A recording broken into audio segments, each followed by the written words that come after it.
भी आप आ जाइए। माननीय मंत्री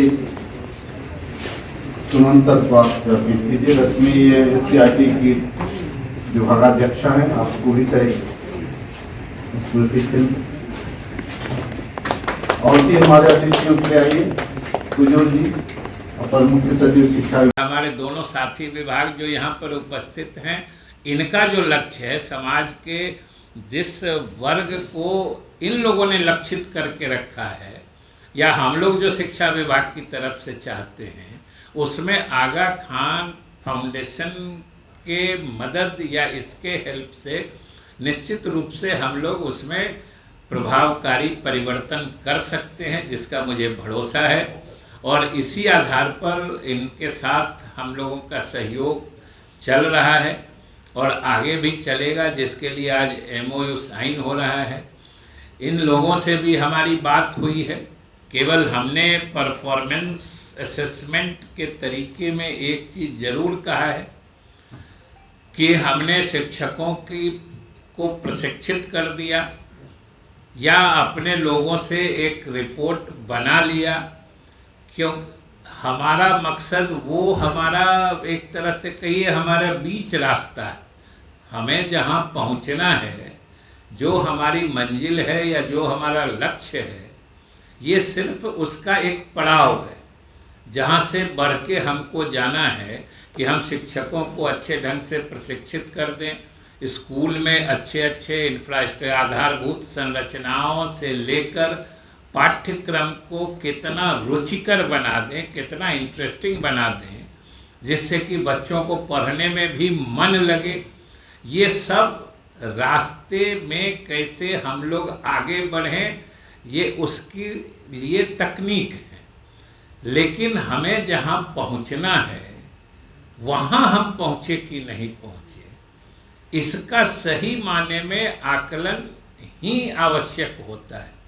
और वही हमारे किसी भी स्कीम, योजना या नीति की सफलता का पैमाना या द्योतक होता है, क्योंकि अंत में हम लोग जो कुछ करते हैं उसका असर तो बच्चों तक पहुंचना चाहिए।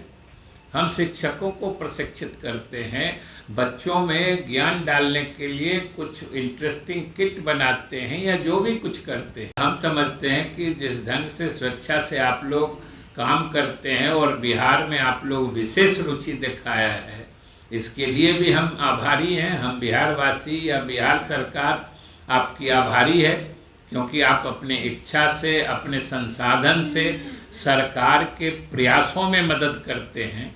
यह बड़ी बात है।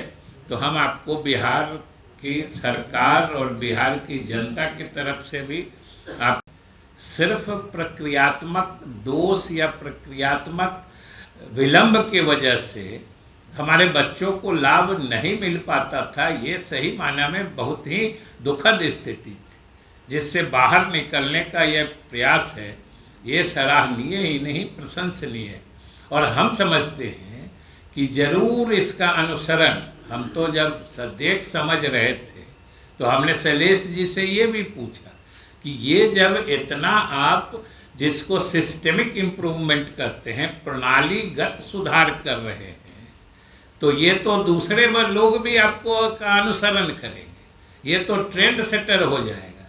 ये तो भारत सरकार का भी जो NSP उनका जो पोर्टल है, जो दिन रात परेशानी पैदा कर रहा था, अगर बिहार सरकार आपका, हम लोगों का पोर्टल अगर इफेक्टिवली काम करने लगेगा, जो मुझे पूरा भरोसा है कि करेगा, क्योंकि जितने ईमानदारी से हमारे तीनों विभाग के अधिकारियों ने और NIC के अधिकारियों ने मिल के जितनी ईमानदारी से, लगन से, तन्मयता से इस पोर्टल को बनाया है, कि जरूर यह असरदार होगा।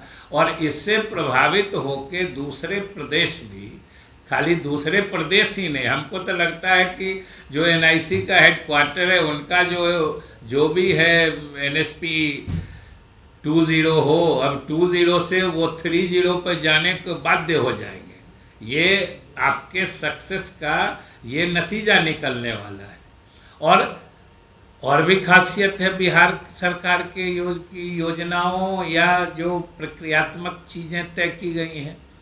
हमें तो सोचना है कि कई प्रदेशों में ये रजिस्ट्रेशन से लेके उनको जो स्कॉलरशिप जो फाइनली डीबीटी से डिसबर्स होता है, इसके लिए कुछ शुल्क भी वो लोग चार्ज करते हैं।